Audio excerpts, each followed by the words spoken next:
Bismillahirrahmanirrahim. Assalamualaikum warahmatullahi wabarakatuh. Syukur Alhamdulillah kita bisa berjumpa lagi di channel ini. Salawat dan salam selalu dan tetap tercurahkan kepada junjungan kita Nabi besar Muhammad sallallahu alaihi wasallam. Allahumma salli ala sayyidina Muhammad wa ala ali sayyidina Muhammad. Harapan dan doa saya semoga saudaraku semuanya selalu diberikan kesehatan, dilapangkan rezekinya, diampuni dosa-dosanya, dan dipanjangkan umurnya. Amin ya rabbal alamin. Sahabat beriman yang dirahmati Allah, sesungguhnya melakukan sholat tahajud dan mengekang dorongan hawa nafsu dan setan adalah sesuatu yang teramat berat dan sulit, kecuali bagi orang yang dimudahkan dan ditolong oleh Allah Subhanahu wa Ta'ala. Ada beberapa faktor yang bisa membantu dan memotivasi seseorang untuk melakukan sholat tahajud serta memudahkannya dengan izin Allah Subhanahu wa Ta'ala. Berikut ini ada beberapa faktor yang bisa memudahkan seseorang untuk melaksanakan sholat tahajud. Yang pertama, menjauhi perbuatan dosa dan maksiat. Tidak melakukan perbuatan dosa di siang hari dan di malam hari, karena hal itu bisa membuat hati keras dan menghalangi seseorang dari curahan rahmat. Seorang laki-laki bertanya kepada Al-Hasan Al-Basri, "Wahai Abu Sa'id, semalaman aku dalam keadaan sehat, lalu aku ingin melakukan sholat malam, dan aku telah menyiapkan kebutuhan untuk bersuci. Tapi mengapa aku tidak dapat bangun?" Al-Hasan menjawab, "Dosa-dosamu mengikatmu." Sufyan At-Tsauri berkata, "Selama 5 bulan aku merugi tidak melakukan sholat tahajud karena dosa yang aku perbuat." Ia ditanya, "Apakah dosa yang engkau lakukan?" Ia menjawab, "Aku melihat seseorang menangis, lalu aku berkata dalam diriku, orang ini riya." Sebagian orang soleh berkata, betapa banyak makanan yang bisa menghalangi orang melakukan sholat tahajud, dan beberapa banyak pandangan yang membuat orang rugi tidak membaca sebuah surat. Sesungguhnya seorang hamba kadang memakan suatu makanan atau melakukan suatu perbuatan, lalu ia diharamkan karenanya dari melakukan sholat tahajud selama setahun. Fudail bin Iyad berkata, "Bila kamu tidak mampu melakukan sholat tahajud di malam hari dan puasa di siang hari, maka kamu adalah orang yang merugi."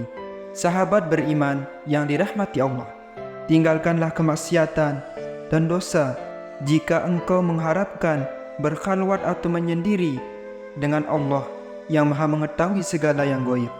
Yang kedua, tidak meninggalkan tidur siang karena itu adalah sunnah.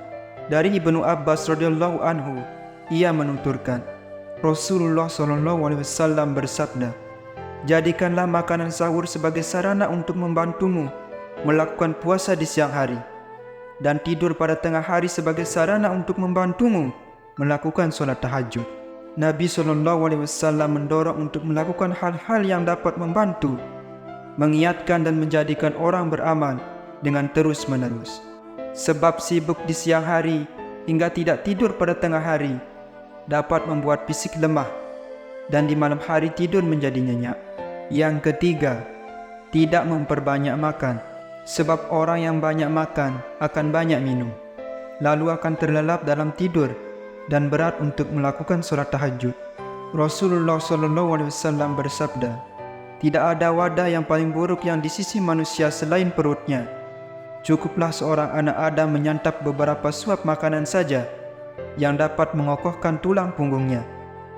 Jika memang yang harus mengisi perutnya, maka hendaknya ia memberikan sepertiga untuk makanannya, sepertiga untuk minumannya, dan sepertiga lagi untuk nafasnya." Diriwayatkan bahwa iblis menampakkan dirinya kepada Yahya bin Zakaria dengan membawa beberapa buah sendok. Yahya bertanya kepadanya, "Untuk apakah sendok-sendok ini?" Iblis menjawab, "Ini adalah syahwat yang aku gunakan untuk menjebak anak keturunan Adam." Yahya bertanya kepadanya, "Apakah engkau mendapatkan sesuatu dari jebakan atau diriku?" Ia menjawab, "Iya, tadi malam engkau kenyang, lalu aku menjadikanmu berat untuk melakukan sholat tahajud." Yahya berkata, "Aku pasti tidak akan mengenyangkan perutku lagi selamanya." Iblis berkata, "Aku pasti tidak akan memberi nasihat atau saran kepada siapapun setelah saranku ini padamu." Yang keempat, mengamalkan sunnah saat tidur, yaitu dengan berupaya melakukan: yang pertama, membaca zikir-zikir yang dianjurkan sebelum tidur, karena itu semakin memperkokoh hubungan hamba dengan Rabb-Nya.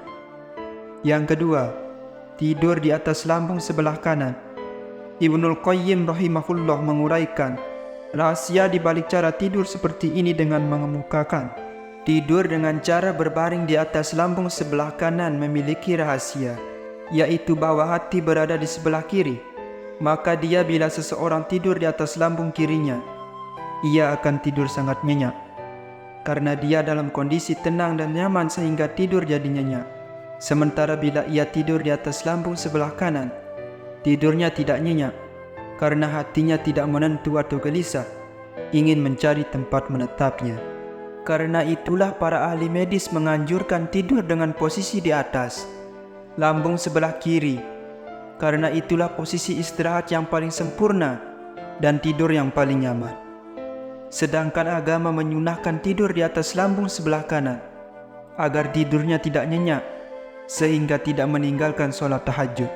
Jadi, tidur di atas lambung sebelah kanan bermanfaat bagi hati, dan di atas sebelah kiri bermanfaat bagi tubuh. Yang kelima, mencintai Allah dan memiliki keyakinan yang kuat terhadap Allah. Dalam sholat tahajud, dia tidak mengucapkan satu huruf pun, melainkan ia tengah bermunajat kepada Rabb-Nya dan menyaksikannya, disertai dengan kesaksiannya terhadap apa yang terlintas di hatinya. Bisikan yang ada di dalam hatinya yang datang dari Allah itu adalah pembicaraannya dengannya. Bila ia telah mencintai Allah, pasti ia ingin berduaan bersamanya dan menikmati munajat dengannya. Abu Sulaiman berkata, "Seandainya Allah memperlihatkan kepada orang-orang yang senantiasa melakukan sholat tahajud pahala dari amal mereka, tentu kenikmatan yang mereka rasakan lebih besar dari pahala yang mereka dapat."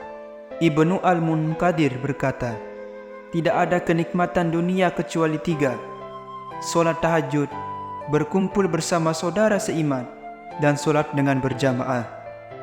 Ketahuilah bahwa karunia dan kenikmatan inilah yang paling diharapkan, karena sholat malam dapat membuat hati bersih dan menyingkirkan segala problem kehidupan.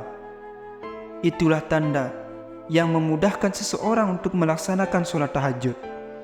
Demikian yang dapat saya bagikan. Semoga video ini bisa bermanfaat untuk kita semua. Amin ya rabbal alamin. Wabillahi taufiq wal hidayah. Wassalamualaikum warahmatullahi wabarakatuh.